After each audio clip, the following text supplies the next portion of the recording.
Been together so long we can't pretend. Remember the way we used to move, dance all night like young lovers do. Your heart is changing. Now we don't dance like we used to. Silent disco on the floor, baby. Mr. DJ, he'll get me through. When the beat's gone, you can't save me, baby.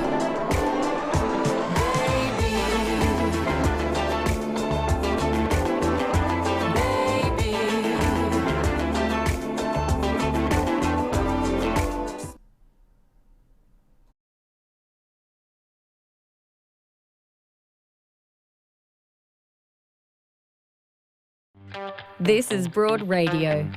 For you, by you.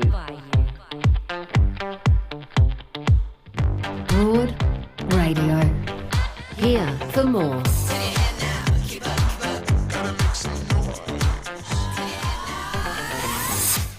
Good morning and welcome to Broad Radio. It's so lovely to see you this Tuesday morning. I'm Jo Stanley and my co-host today is the delightful Shelley Ware. Shelley, it's so lovely to have you on Broad Radio today.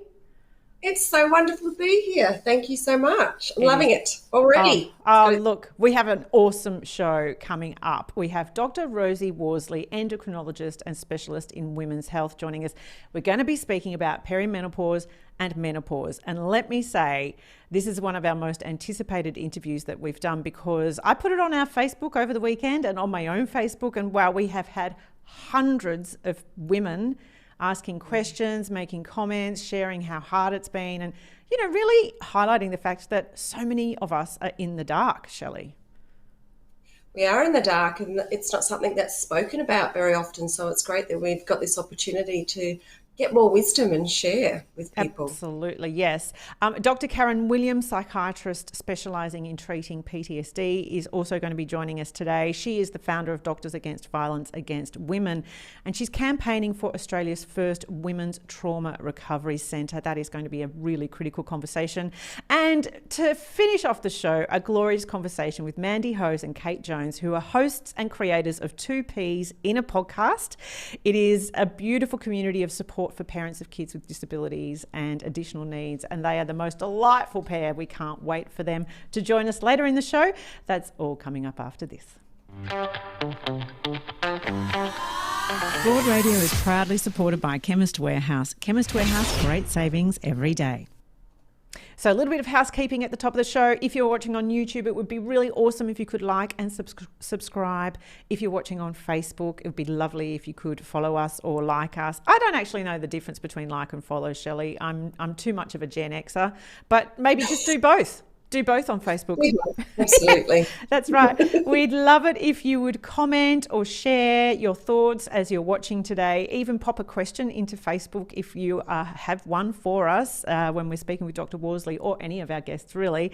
And of course, you can always catch up on the show with our podcast, Broad Radio on the Go. That is released tomorrow or the day after, and all of our episodes there, wherever you get your podcasts. Now, Shelley, I want to say it is such a blessing to have you on the show because, of course, you are super busy. You're not always available to us, so we're really lucky to have you. We tend to snaffle you during the school holidays because you also work in the education system at a school, having a very important role there supporting Aboriginal boys at your school. But you've just done an amazing thing for NAIDOC Week. Can you share what you've done for SBS Learn? Yeah, so next week is NAIDOC week, and then I've spent probably a few months prior creating a resource that is for teachers so that I can help them embed Aboriginal and Torres Strait Islander history and culture into their classrooms throughout the year. But it's also a great resource to help them through NAIDOC, which unfortunately falls in the school holidays, but it's great to use all throughout the year. So I spent a lot of time researching and resourcing some information and books that are fantastic to use in the classroom. So here's the website, so you can have a look at it. And there's also the ability to actually email SBS Learn and get a hard copy, which I have to say is pretty special. They did a wonderful job of making my work sparkle. So, yeah, I don't think you need to be a teacher or in the education system to download that. I reckon that is a super useful resource to have conversations with our kids, but also, let's face it, with each other. The more we talk about this kind of thing, particularly going into NAIDOC week, and the more educated we can be, the better, hey? For sure. And NAIDOC week is about celebrating the beauty within our culture. So that's what's really wonderful. It's a really special time for Aboriginal and Torres Strait Islander people, and we want you to be a part of that. So please do download the resource and have a look and share it with your children at home too during NAIDOC week. Awesome. Well, and as I say, I'm going to say again, Shelley, it's just so lovely to have you. I love school holidays because we get you. So do I, Jane. Oh, well, there's lots of reasons why we love school holidays, but one of them is that I get to have you on Broad Radio. So welcome. Yeah, I love being here. So another way you can be involved in our conversation with Broad Radio is our More to Say poll. We run this every week. It's one question, and when you enter, you go into the running to win a gorgeous little prize. At the moment, we are offering a $100 voucher to Charlie's Fine Food Company for, it's like a choose your own adventure of beautiful biscuits, basically. So when you enter, you go into the running for that. And next week, we have on the show, our guest is Natalie Angel, who of course is from the amazing Instagram account Let Me Try Before You Buy. She's awesome. She tries on clothes so that we know what's going to fit us, basically, because Shelley, I don't know what you're like as an internet shopper, but I am appalling. I'm terrible. Absolutely terrible. I have to take everything back that I buy there. I don't think I've had success once. No, but I don't think it's our fault. I think fashion is not our friend, right? So this week, our one question poll is very simple when it comes to online shopping. Where do you sit? Make sure you get along to broadradio.com.au, enter that, and you go into the running for that beautiful $100 voucher for Charlie's Fine Food Company biscuits.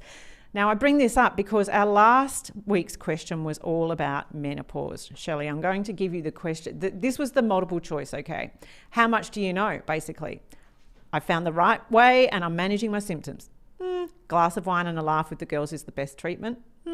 I've tried everything and I'm still struggling to deal, or I'm totally in the dark. Where do I even start? Where would you sit there? I would say glass of wine and a bit of a laugh with girlfriends, because I actually haven't started, but I did get a touch of menopause during IVF, where they paused my body for the IVF situation, where they actually put you in menopause. I'm not really looking forward to it, but I think I'm a few years off it, and I am probably in the dark a bit too. Yeah, you know what? I've never actually said this before. I went through menopause when I was 40, right? And I've always found that really, I don't know, embarrassing.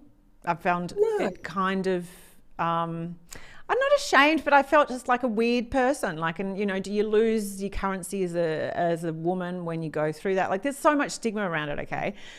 But I knew nothing about it, and I didn't know that's what was happening, because I also was going through IVF at the same time. So it's all a big schmozzle, and no one really knows what's going on, and no one tells you. And then you ask doctors, and they don't really give you much information. So I'm so excited to welcome our first guest today. She, as we said, is one of our most anticipated guests, because the amount of questions and comments that we've had on our social media over the last 3 or 4 days about this is incredible. So we welcome Dr. Rosie Worsley, endocrinologist and women's hormone specialist. Hi there, Rosie. Oh, we got no audio from you. Oh, no, what's happening? Hang on. Are you there, Rosie? Oh, no. Oh, what are we going to do? Oh, no, we could hear Rosie before. We could hear Rosie before, and it was perfect, and we were going beautifully. So what are we going to do here? I wonder if we might... I'm going to try one more time with Rosie. Remove the headphones and just go from the computer. Try that. No. Do you know what? I can see that Karen is there. We've got Dr. Karen. Dr. Karen is with us. So we're going to jump to our second guest while we try and work out how to solve our problem with Dr. Rosie. And we want to say to everybody who's joining us to learn from Dr. Rosie, please stay with us, because we will get to her in 10 or 15 minutes time once we've worked that out. And thank you so much to Dr. Karen, psychiatrist, who I'm going to give you a proper introduction. Firstly, Karen, can you hear us? And we can't hear Karen. Oh my goodness, there's something on our end that's gone wrong here. Well, I reckon what we might need to do is we're going to put our slide up for just a minute or two. Not even that, 30 seconds while we try and solve this problem. Look at this beautiful slide. There we go. Just stand with us for just a little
Hi there, Shelley. So I want to say to everybody who's watching and listening, please stand by. Please stick with us. This has not happened. God, we're into our 26th episode, Shelley, and our technology to begin with was a bit shaky because we were kind of learning what we were doing as we go, right? Because that's how startups work.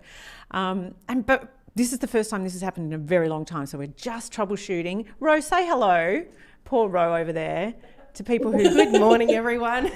To people who have not watched or listened to the show before, Ro is the backbone of the operation. She keeps us on air and she is feverishly over there troubleshooting. So we'll get to Rosie and Stay tuned, Karen. everyone. Yes. We will figure it out. We will figure it out. Meanwhile, hey, so Shelley, I wanted to raise something. I don't know if you caught the women's State of Origin on Friday night, the NRLW State of Origin Friday night. It was Queensland, of course, versus New South Wales. Did you see any of that? I had a little snippet of things. I didn't watch the whole thing on Friday night, but I certainly saw the feedback on Twitter. It wasn't something that I tuned into. I was a little bit busy with something else, but I certainly know it happened. It was fantastic. People loved it. Well, you and I are AFLW people, full disclosure. That's because we grew up, sort of in those sorts of states. And but huge respect for the women that play NRL. And it was a big momentous game on Friday night because everybody involved were women. So it had 2 female coaches, it had a female referee, it had a female touch judge as well. 2 female touch judges. It was an extraordinary moment, right? Yeah. And people just absolutely loved the game because those women go hard. They do go hard. And what people loved about it was that it was all women, like you said. The media was all women and they wanted to see more of that. But one of the questions that we were talking about off air before was people are saying, let's do that. But then let's get women to do that for free, and that's not right. Yeah, no, well, people were really loving it so much that they were saying, well, why do we only have one game? Because when it's the men's State of Origin, it's a series of 3 games. And so people were loving it so much that they're going, oh, well, why can't we have 3 games for the women? And as you say, we've got to pay them properly, Shelley, because the response was from a lot of former NRLW players and current players and media who were saying, yeah, well, that's all great, but these are women who are also juggling being mothers and they're juggling full-time jobs or full-time study, and they can't necessarily just take the time off to train. Because the other thing is, and we've found this with AFLW too, Shelley, that the expectation is that the standard of the game is as professional as possible. So that takes time. It takes time and we should pay accordingly. And that's not what's happening. So we're essentially asking women to work for free in a space where we're watching men get hundreds of thousands of dollars for doing exactly the same thing. And then we want more. People were reacting and saying, we want more. So people need to listen to that. And I hope that message got through because they deserve to be paid as full-time professional athletes. We can't keep asking women to say to their bosses, hang on, I just need to do 3 more games and it might take 6 weeks, but I'll come back to work after that. It's just not how the real world works, Jo. You're so right. And I think too, what women often do is we just absorb and absorb and absorb. The busier we are, the more roles we're juggling because we want to do everything. We don't want to limit our own potential. We have this sort of attitude that we can have it all, but you really can't do it all. But women don't put their hands up and say, actually, it's too much. We just absorb and end up not actually being supported or, as you say, paid in the right way. Yeah, no, I can vouch for that in my own life. You say yes too many times. But yes. I think what we can change is the word no. No, we can't do that unless you actually come to the party with whatever the money is, the time-wise, and a change in my life that will allow that to happen. So I think we need to say no more often. I agree. Now, who are we going to go to? We're going to try one more time with Karen. We're going to try Karen? Yes, Karen, we're going to try to bring you on screen now and see how we go. Say hello to us there, Karen. Hello. Oh, yay! It's the miracle of sound. I'm so happy. Oh, my God. This is the best news ever. Okay, so I'm going to introduce you properly, Karen. Shelley, we Karen and I have been communicating over Twitter. I actually found Karen on Twitter because I like to follow people who are experts in their field and actually can broaden my knowledge, right? And this woman, well, Karen is, she's really broadened my understanding of victim survivors of domestic violence. She's a psychiatrist and she is also a specialist in trauma and PTSD. And she's the founder of Doctors Against Violence Against Women. And I know that you're doing incredible work, Karen. So it's lovely to welcome Dr. Karen Williams. Thank you. Yes, Karen, welcome. So good to have you. It's so lovely to have you. Now, Karen, there are so many layers to domestic violence and family violence and violence against women and their children. Of course, we start with hoping for prevention. So there's a lot of understanding around the cause that we need to learn. There's, of course, critical work in crisis response. But then there's the layer which is recovery, which is where you step in. And I know that you, as a psychiatrist, you're at the other end where you are, hopefully, you know, you're working with women who are victim survivors. Can you explain to us, as a psychiatrist, what is the impact of abusive relationships on victim survivors? How does it harm us as people? Yeah, it's interesting that you know we have to ask this question, isn't it? Because we would assume that there's a broad understanding by now of what happens to people who are experiencing levels of violence that we know women are experiencing in their home, and yet there isn't really a clear understanding of that yet, which is really disappointing. And I think, you know, you think I'm a psychiatrist. Why am I seeing this stuff all the time? And it's not because people are sending women to me saying this person's experienced domestic violence and as symptoms as a consequence of that. Actually, what happens is they're sent to me with the diagnosis of things like depression or borderline personality disorder, bipolar disorder, substance use, that kind of thing. So they're not actually sent with the actual problem, but they're sent to me with all these other mental health conditions. So what we know is about 1/6 of Australian women will experience domestic violence. That's a huge amount of women. There's about 12 million women in Australia. And if 1/6 of them have experienced domestic violence, that's about 2 million women. And what we have learned from the research is that about 50% of those women, so about 1 million women, will be at some point diagnosed with a mental illness. And that will come after the relationship has started. So either during the relationship or after the relationship has started, not before, which kind of flies in the face of a lot of people who think it's crazy women that are in these relationships and there's something wrong with them and that's why they chose men like that or they stayed with men like that, right? You would have heard that kind of trope before. But actually the mental illnesses that you do see would come after those violent relationships. So I really want to make it clear that we still don't have a nice avenue for GPs or anybody to say, hey, listen, if you've experienced domestic violence, you probably need to go speak to someone who's expert in that and can give you some help around that, because we're not seeing it. We don't recognise that women are traumatised by those relationships at all. We don't see it at all. I think there are a couple of odd spots around, where there'd be a few people here and there that do recognise it. But people like myself who end up seeing it and working in that field, we're overwhelmed with work really, really quickly. It's not consistent, so it's not fair. It's not okay. It's not okay to go to one doctor who'll go, oh, yeah, you must be experiencing PTSD, but then go to another doctor who has no idea and says, oh, you've got depression, you need an antidepressant for that, and not actually treat the core problem that's going on. So there's no real consistent understanding. But what we do see, or like what I would see, is exactly the same kind of thing that I would see when you see anybody that's traumatized by a violent act, or not even necessarily a violent act, but just similar to what a soldier might experience. The same symptoms, they're literally identical. They'll have, so it's, maybe it would help to kind of give you a picture of what happens to the person when they're traumatized. So if you're experiencing a threat in your life, if there's somebody that's trying to hurt you or hurt your family, what happens to all human beings, because we're all animals, is we need to overcome that threat somehow, right? We either fight the threat, so we fight the threat, or we try to run away from it.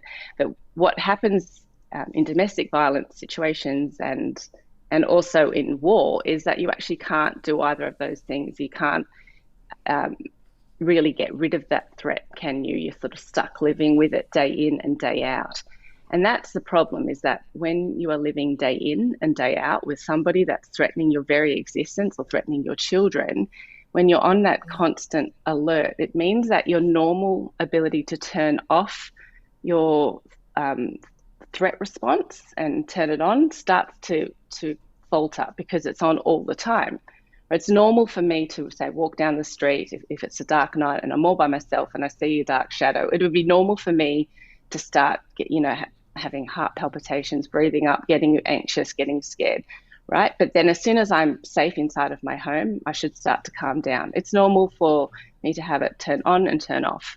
But if you're living with a perpetrator, then when do you turn off? You actually never get that experience of turning off and turning on. So what happens is you're spending years living in that really hyper aroused state, that years of feeling like something is about to happen. And that's what it's like living with a perpetrator, because they're so unpredictable. 1 minute they'll be really lovely and warm and nice and affectionate, and then the next minute, they're angry and raging and then taking it out on you.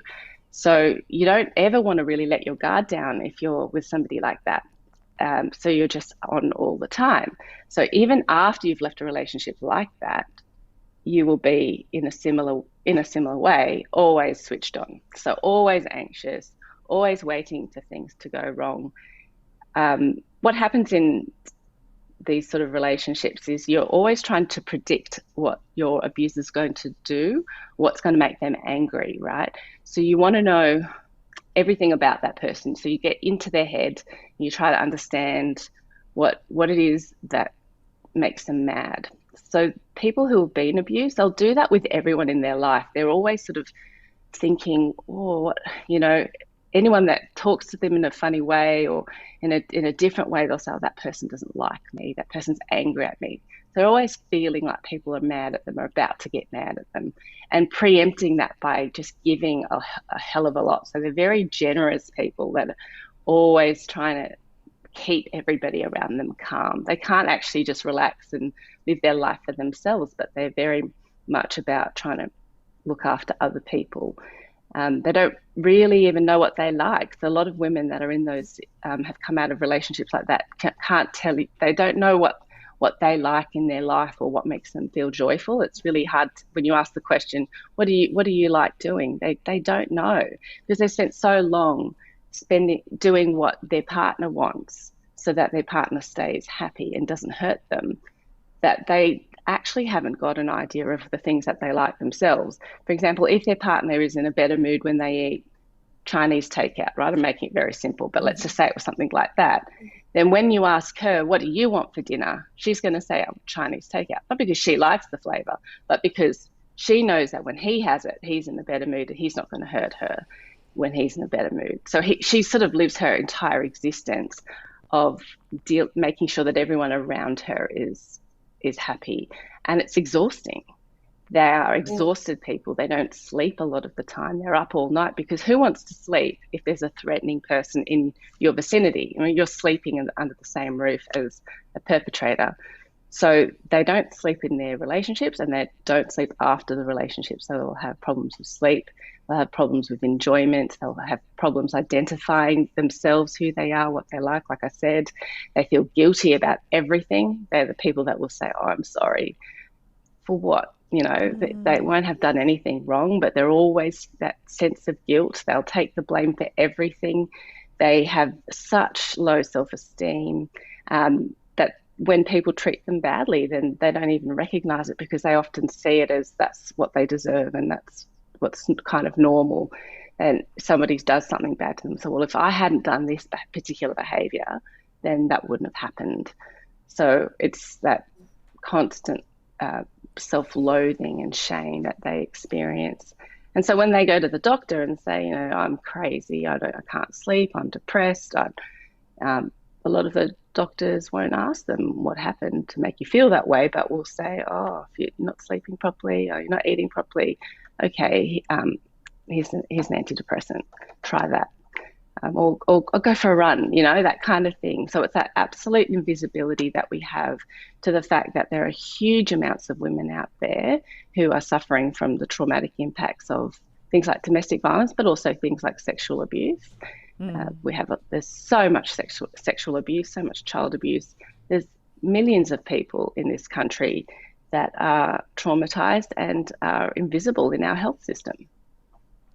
So, Dr. Karen, I'm hearing two things in there. I'm hearing from you that we actually need to train our doctors in a way that they are receiving the information and hearing the information and listening to their patients and being able to identify So I feel like there needs to be more work with our doctors in that area, is what I'm hearing from you. And also, when women are carrying this kind of trauma, like, what is available for them as treatment? I want to also, be really clear that it's not any one group of people that has to be responsible for this, because it's not just the doctors either. Remembering that we are paid in a rebate system, right? So you get an amount of money paid back to you from the government if you want to bulk bill a person. So you want to remember, most of these women won't be able to afford, to pay full costs. So you tend to rely on bulk billing. GPs have very minimal time to spend with patients in order to make ends meet, actually. They don't get rebated anywhere near enough. And they'll have a huge waiting room full of people. And they've got, say, 6 minutes to 15 minutes with each person. You can't just say, I want them to be better at asking about it. You actually have to create an infrastructure too, where they've got the time to do that, because it's not actually helpful or safe even to open up wounds like that with a person in a GP setting and then go, actually, run out of time. You've got your 6 minutes is up or your 10 minutes is up. But so it's not enough just to train them. It's also not enough to say, I'm going to train you up and I want you to identify PTSD. I want you to identify domestic violence or sexual abuse, but I'm not going to give you any services to refer these women to. So that brings me to that second part of the question, is, where do you send these women? If you were a GP and you did identify that person was traumatized in some way, where would you send them? And I'll put the question back to you. Where do you think you would send them? Where would where would a GP send a person who they say, okay, this person's been really abused, they are very traumatized, they're suffering a lot, they're suicidal. What do you think? Where would you think they should go? Well, I guess before I spoke with you, Karen, I would have assumed that there was somewhere similar to if I was someone who'd been in the Defence Force, if I was someone who'd been in the police force, I would assume that there was some kind of service that a GP could refer me to. But I know, having spoken to you, that is not the case. Yeah, so if you were suicidal, if you just wanted to die because of what had happened, you weren't able to feel any joy, you felt like constantly your life, you were on edge, and suicidality is a huge symptom that they'll have, and self-harming. The options are to go to the public health hospital, where you go into, the public hospital and you speak to a doctor and they ask you, are you suicidal? And you say yes. And then you get put on the acute psychiatric unit, where you are in a locked ward. You will be with men as well as women. A lot of the men will be disturbed, as will some of the women. There'll be lots of noise sometimes and screaming and sometimes aggression. And there will be no one that will really address your trauma at all. There's no sort of set PTSD program within the public health system at all. There isn't any such place where you could send a person who had PTSD and get comprehensive care and guarantee that the person is going to get a psychologist that really understands trauma, or a doctor that understands trauma, or would even identify how to treat PTSD properly. So there isn't such a place. That is the answer, that there isn't any place in Australia where you could go, I'm going to send you there. And also, I mean, there are some places where you could get care if you had private health insurance, you had money, you may be able to get care in that setting, but not the average woman who has experienced family violence or sexual violence and doesn't have access to money.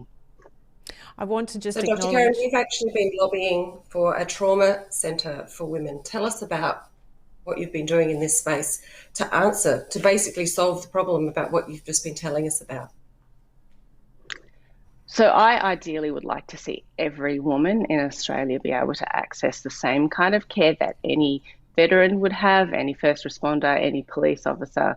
I would like to see them have a place that's safe for them where they can have trauma-focused therapy, every woman. But because there isn't such a place yet where they can have all of that, I've joined sort of forces with a wonderful group of women who are from the Illawarra Women's Health Centre down near where I practice, and we've got a pilot program that we've designed where we have a one-stop shop for women to go to. It will be called the Women's Trauma Recovery Centre, where women who have experienced PTSD and domestic violence or sexual violence at any point in their life. It doesn't have to be a crisis thing. It doesn't have to be in the middle of them experiencing violence, or it doesn't have to be a month later or 1 year later. It can be 10 years or 20 years later, where you can go and receive the treatment that you deserve and need for PTSD that might arise as a consequence of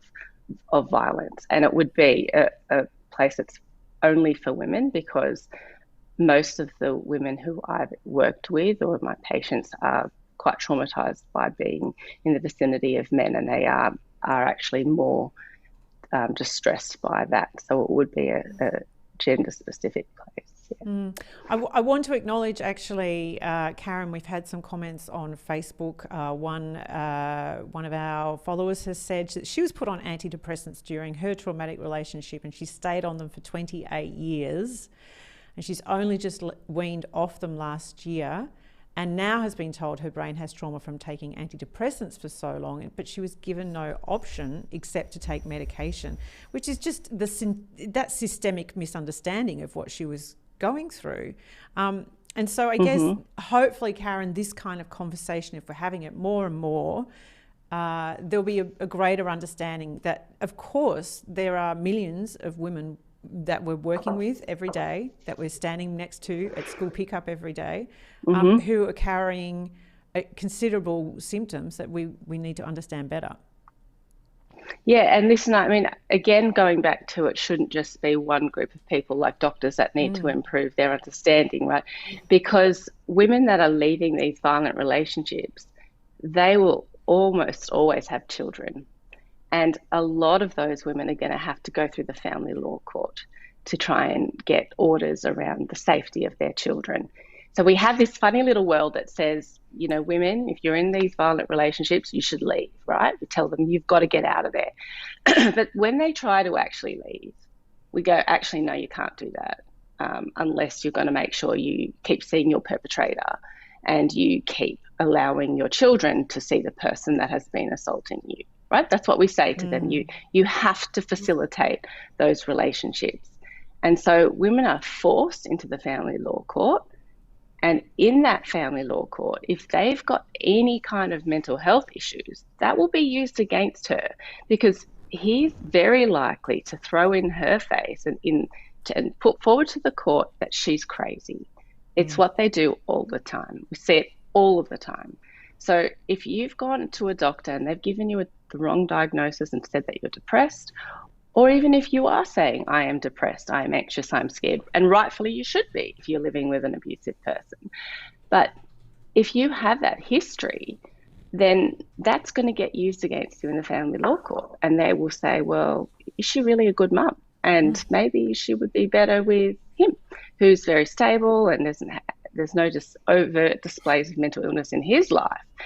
So they would give, again, a weight to that mental condition as if it were going to make her parenting bad in some sort of way. So if we don't have the court systems and the police system understand what this looks like as well, then that's not it. Then again, we're going to keep letting women down, aren't we? Because that is what we see. I see it all the time, where women are losing custody of their children because of the fact that they've got histories of maybe substance use or any of the things that the person might use to manage being traumatized. So seeing a psychologist, seeing a counsellor. Yeah, and then the other thing to think about is... Oh, sorry. No, Mike, you keep going. I was going to say, there are also the things that... You go. Well, I was going to talk about the fact that child protection is another issue too. So if we don't allow women to leave these relationships easily, right, we don't have places for them to go, we don't have safe accommodation, we don't have, we don't even often let them have AVOs because we say, well, he's saying he didn't do it, and you're saying, so it's his word against your word, and we don't have treatment for you, but if you do get treatment, we're going to use that against you. So when a woman has tried to get out of those relationships and has been unsuccessful, or if she hasn't even tried because she knows that she's not going to get anywhere because she doesn't have evidence, and that happens all the time, then child protection can step in and say, well, you haven't really done enough to protect your family, and we're going to take your children off you as well. Because they don't understand PTSD, they don't understand coercive control, they don't understand how the court systems do not protect women, and they will then traumatize a woman further by saying, if we keep getting reports of police turning up at your place, then we're going to take your kids off you. So then women go, I don't want to call the police, because if I call them, then that will get reported to child protection, and then I'll get my children taken off me again. So it's more than a double bind. It's the whole society is tying the hands and feet of women who are trying to escape these relationships. Well, Karen, I want to reflect what another one of our followers on Facebook today has said. Karen, you're on point and wise. Thank you for the work you are doing. This is such a complicated conversation, and there is no happy ending at this stage. There is absolutely no way to wrap this up in a way that feels positive or optimistic in a lot of ways, other than to say that now that we are alert to the fact that you're working towards a trauma centre for women, we stand behind you and with you, and we'll try and keep this conversation going as often and as loudly as possible, because it's absolutely critical. So, Karen, thank you so much. Yeah, that's the thing is, can I just say one more thing about that? Because with women that have been traumatised, they don't feel deserving at all. You have all of these millions of women who think it's all their fault, and they shouldn't have been in relationships like that to begin with. They're the ones that have stayed in them for too long. They're depressed, they're anxious, they hate themselves. That's really what I'm seeing all the time. So they're not going to be standing up and screaming out for this stuff. They're not going to say, hey, why isn't there PTSD care for me? Why isn't there care for my child that's experienced all this violence in their life and witnessed me getting bashed? Why isn't there more available? So it is up to the rest of us that can stand up and to rally those women to be able to raise their voices and say, this is what happened to me in my home, and why haven't I been able to access these things? Because we are very powerful. We are 50% of the population. We are 50% of the voting population. So if we can raise the voices of everyone around us as well, it's not just you guys, but that we start demanding that from our government. Absolutely, we are powerful. Thank you so much, Dr. Karen Williams. Thank you. No worries. We'll have more Broad Radio. See you later. See you, darling. We'll have more Broad Radio after this.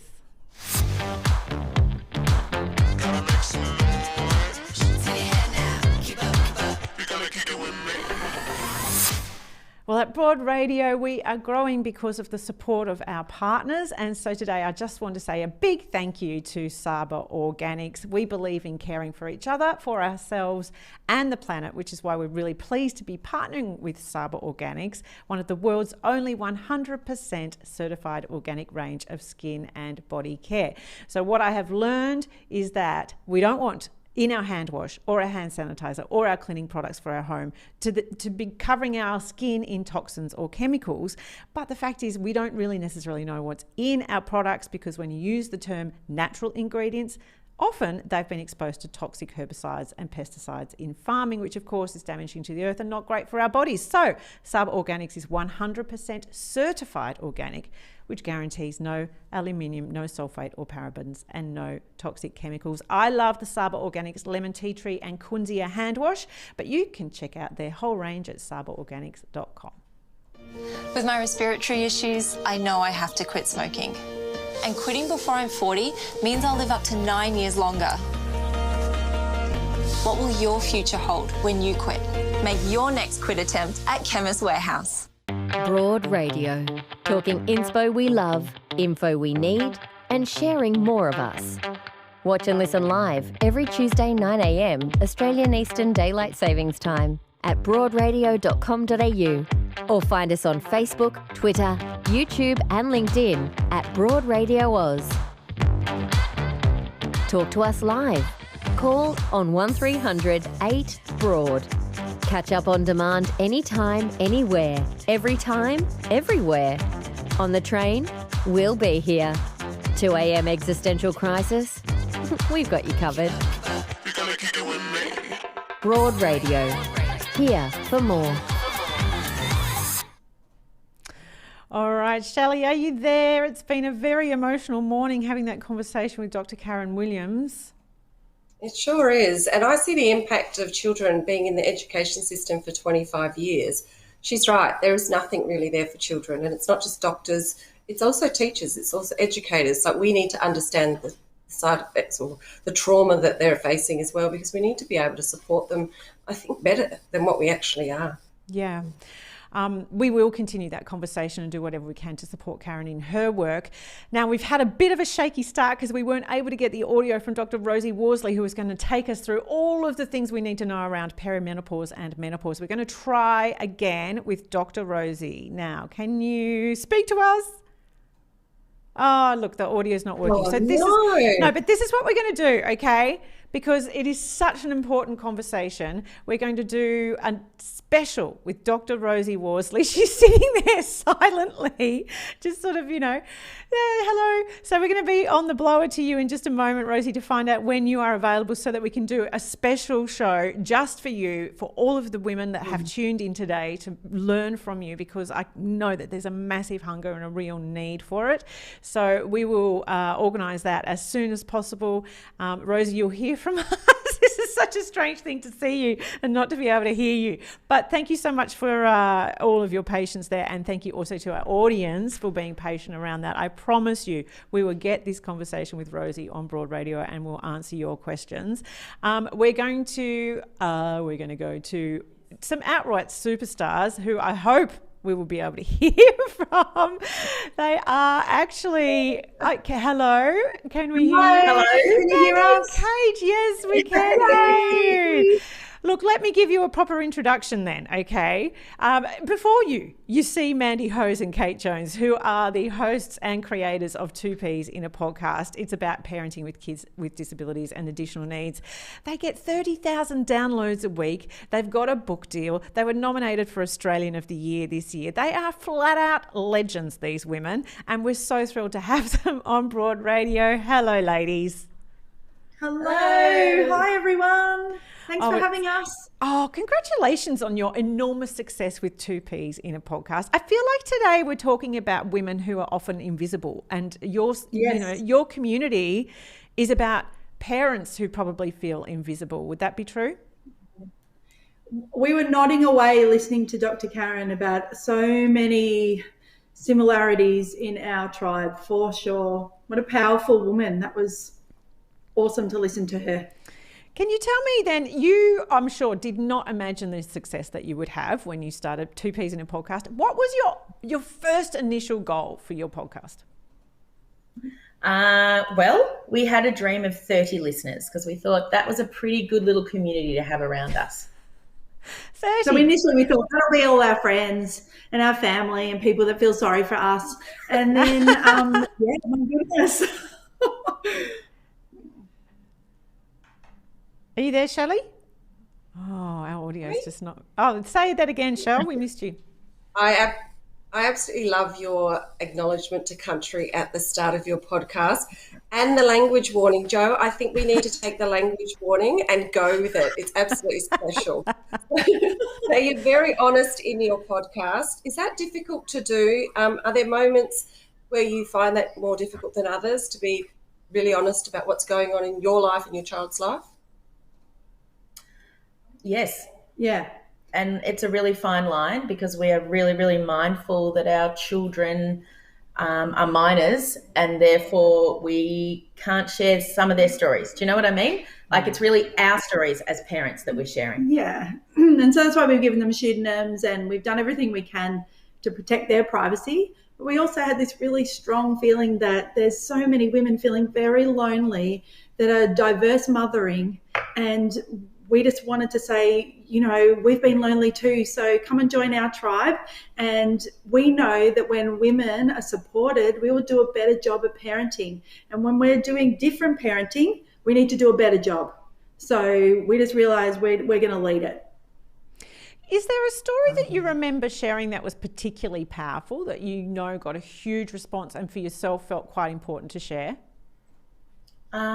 We've had 2 or 3 topics that have really gone through the roof. We had a topic called Just a Healthy Baby, which really resonated with people.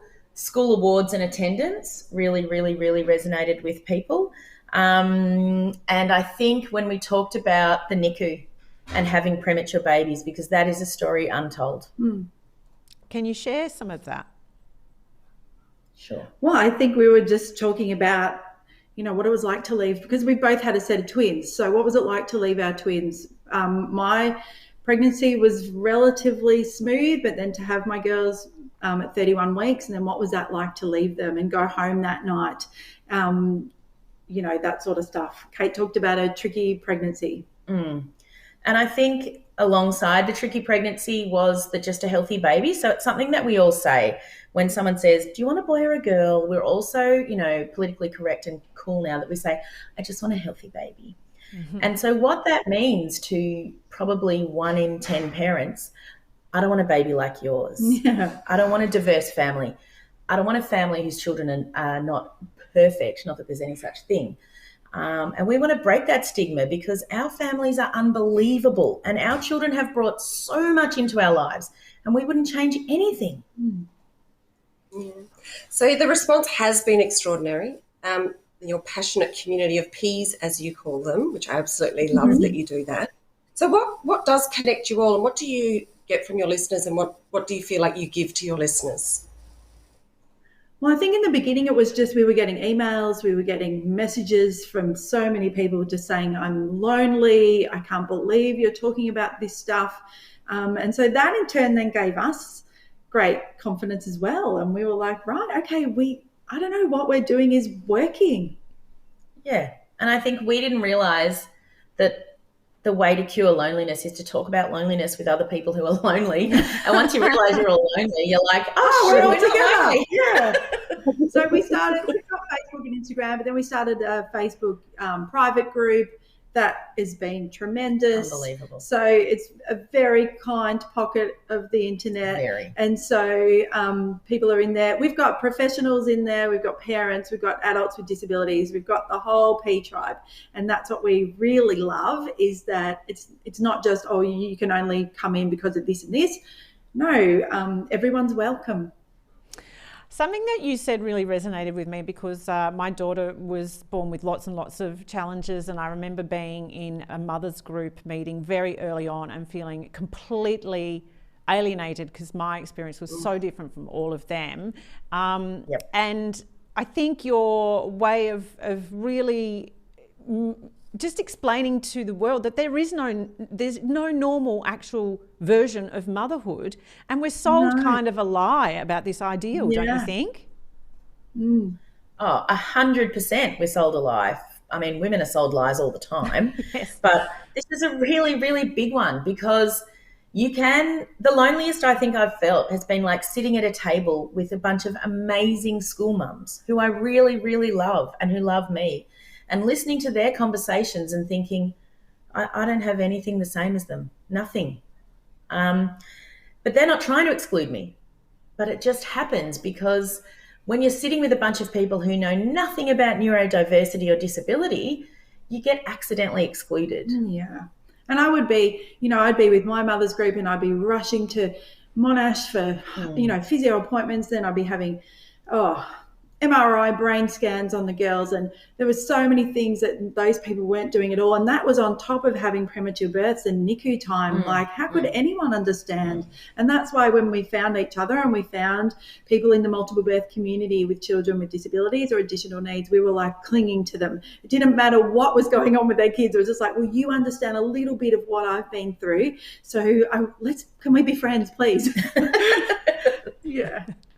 Yeah, it's so true. And part of the problem you're talking about is that lack of diversity that we see with parenting. And we see this very sanitized, perfect version of what a parent should be. How would you like to see that changed? Everything you look at when you're pregnant is, like we often laugh about what to expect. What to expect when you're expecting. We're like, well, you didn't bloody expect this. That woman in the chair with her massive belly and her beautiful big dress, and you're like, no, that is not what to expect. Lady. Yeah. We want to say that those stories should have more. Those books should have more of the things that can be different. It's like a little chapter about twins. So every book I would just go, throw that out. Like pregnancy books, but no one's talking about even multiples or no. And what about a chapter about cesareans? Because a whole lot of us have cesareans, and so all the books on childbirth hypnosis, all that doesn't matter to us, right? Yeah. But we're still mothers. Yeah. Babies came out of our bodies. And what about the mothers who fostered and adopted? Yes. There's none of their story. There's so many of them in our P tribe. Yeah. Or the women who desperately wanted babies and couldn't have them, but are the most awesome aunts and role models and friends. There's no mention of them in any of the parenting books and the literature. And when you go to the infant welfare nurse or the pediatrician, there's just posters up of all these normal development. Yeah. What about all the other things? We love milestones. Yeah, so that's the term we use instead of milestones because we don't give a shit about milestones. So we call them milestones. Yeah. So the moment, like for my daughter last year, she's 15, the first time, she turned the shower tap on by herself. And I thought, no one knows about this milestone. This isn't written in a book, but it is now. Hearing you. In our book. So it's 15. Is that when it happens? Yeah, well, for her. My new book. Well, I had a joyous moment with my son who was IVF and cesarean, and these are the kinds of stories that we should be sharing. Yes. I got like 5 years extra of not having to have the sex talk because he asked me how he was conceived, and I said in a petri dish with a doctor. Doctor's out, and then he asked me how he came out. I said it was, had to cut you out. So I got ages before he had to have the big talk. So there's a lot of bonuses in it. That's true. But I think too what you're alluding to is the trauma that you can carry with you when you have gone through all of the different experiences that aren't the ideal. Because I remember when my daughter was born and you have the conversation with the doctor about this is what we do and don't know about what her future might be. And from then on, you have constant traumatic moments. Yes. What advice have you got for parents, mothers and fathers who are kind of carrying that trauma with them as they parent? Well, I was diagnosed with post-traumatic stress disorder when my twins were 3. And I don't know why I didn't go and get help before then. I think I was just too busy. And so I just say to everyone that I work with or that we speak to, try and get some help before I did, right? And I'm just thinking about Dr. Karen and her trauma centre. I'm thinking, imagine I could have gone there, Yeah, and I think it's okay to admit that you're really sitting with something really traumatic because people think that means you don't passionately love your child. That doesn't mean that, okay? Things can be hard but not bad. So life can be really, really hard. And we are just going to say our lives are trickier than some other people's lives and that we have many in our P community who have trickier lives than us. But, like we saw this great analogy this week, we're all bringing a plate to the party, but some of the plates are ceramic and some of them are paper with holes in them. So yes, we're all sharing a plate, but it's very different. And it's okay if you feel lonely and if you feel that you have PTSD and if you feel constant trauma when you drive past a hospital or a physiotherapist or a speech therapist, if you have to go a different way home, so you don't go past the place where you got your diagnosis, there are millions of women like you. Doing the same thing. I could not drive past that hospital without having panic attacks. Yeah, you're not alone. No. That's actually normal. Yeah. And once you hear people talking about that, you're like, Oh, it's not just me. this is a normal parenting experience. Yeah. I just Mandy, love. Go, Shell. Sorry. I was just going to say, I love that you're doing this, and it's because when we were parents, or when I was I still am, by the way, but of a younger child, when you go to mother's group, it was always just like, I actually went twice to a paediatrician because of the things that people said about my son that made me feel like there was something wrong with him. And the paediatrician basically, language warning, said, get out, and said, why are you listening to these people? But we do that. So the work you're doing is invaluable. And when you are the person in the group that does have diagnosis, then I used to feel like I was going to a play group and walking into a knife that would just stab into my heart when I walked into the room, because I would see all the typically developing kids and I'd look at my beautiful girls and think, this life's harder for you, right? But I would do it because it was better for them to have a morning of play than be home with me crying. And and there was days where I couldn't go. So I'm not saying we always have to push through, but some days that's how it felt. And I couldn't say to anybody, I actually feel like my heart is split in half right now. But anyway, who wants a cuppa? Exactly. Like, my kid's sitting on your kid, or this woman's talking about all their bullshit, and I'm just having to just mask. Yeah. I think too, and maybe you could offer some advice for the women who are in mother's group or at school pickup who maybe need to have more understanding of how other people and families are kind of what they're facing on a day-to-day basis. What advice would you give that we could kind of be a little more, compassionate or kind or understanding? Yeah, well, I think include people because there's a lot of exclusion that happens incidentally. So if your child's at mainstream and they have additional needs or a disability, they're at curriculum support every day. They're going out to speech. They're going out to OT. They're missing out on, the French class because they're going to catch up on their English then. So they're already getting excluded from things. That's just how it works. Then the mum might have to go in and see the teacher, or the father might have to go in and carry the school bags. And so you miss the coffee at the gate. You miss the chat. You miss all of that because your focus is on getting your child to school happily, or your child to preschool happily, or daycare happily. And so you get accidentally excluded. So if you've got a mum in your group, mum's group, kinder, school, whatever, that sort of is on the outer because her child has additional needs, she needs you more than any of your other mates in that group, right? And so you need to text her. And sometimes we're crap at replying because we've had a really bad day. But we will love you forever. And let me tell you, you will never find a more loyal friend. We are awesome friends. Yes. And we will have your back, right? Yes. But you have to just reach out. And also, please ask our kids to birthday parties. Yeah. I could count on them in one hand the amount of parties that my beautiful boys have been to. So please, they understand they're being excluded, right? Just ask us, say, I want to have your amazing kids. How can we make this happen? It's easy. We know how to do it. We'll tell you. We'll come. We'll buy the best presents because if we don't ever get invited to parties, you want to invite us because we'll be like, here comes the best present. We'll have the invitation on the fridge and that changes the whole family's life, right? Because that child says, I'm invited to a party because their siblings might be getting 27 party invitations and our kids don't. And so that's up to us as the adults to do that, not the children. And we have to role model that to our kids. It's so true. It's so true. As an educator, I see that. I miss that gloriousness. Well, as an educator, I see that all the time with children.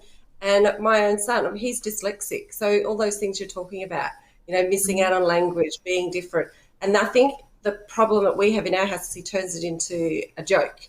So I've actually had to say to him, I know that's your protection mechanism, but I need you to stop doing that as well, because what it's doing is it pushes people away from the fact that you still need that additional need, that help. So we have a long list of issues, but it's always a fight, isn't it? But your work, like I said, is invaluable, and it does help people who are going through what they're going through to have that connection, and with such humour as well. I love that you laugh all the way through it. It just makes you want to be a part of it as well and join in the conversation. So well done to you. Families are funny. Our kids are funny, and if we don't tell their stories about how awesome they are, then no one's going to. So, and also we're a few years down the journey. Our kids are mid-teenagers now, so we've had time to adjust, and we're so proud of our families. So, and they're fun. Well, Mandy and Kate, I wanted to share with you a couple of comments on our social media on Facebook and YouTube today. People are saying, congrats, love these women. Amazing outlook and attitude from Linda there on Facebook. So, we just are so grateful for your time on Broad Radio. Do check out 2Ps in a podcast. Be one of the 30,000 people a week who download it. And when is your book coming out? The 20th of July. 20th of July. So check out The Invisible Life of Us when that book is released. I'm sure that it's going to be, if the rest of your success is an indication, I'm sure it's going to be a bestseller. Ladies, thank you so much for joining us today on Broad Radio. It was so lovely to see and hear you. Thank you. Thank you for having us. Thank you, lovelies. And Shelley, I tell you what, it's hit 10 o'clock. It's been a bumpy ride, but 2 amazing conversations this morning. We have had 2 amazing conversations, and I hope we get to have our other amazing conversation with Dr. Rosie. I believe we're going to do some special time with her as well another time. Absolutely. We are speaking with her right now, actually. Seth, our amazing producer, is out there on the phone trying to work out the best time that we can bring that conversation to you. So do stand by. Keep an eye on our social media for Broad Radio, Facebook and YouTube, but also keep an eye on all of our social media, myself and Shelley, and we'll let you know when that conversation with Rosie, Dr. Rosie Worsley, will be happening. Shelley, gorgeous to see you as always. And I hope it's not till the next school holidays when we get to have you on, but we'll see how we go. Might have to be sick. I'll write a note for you. Nobody will know that you're live on Facebook at the time. No, it's an obvious rule. Thanks so much, darling. You take care. Thank you. You too.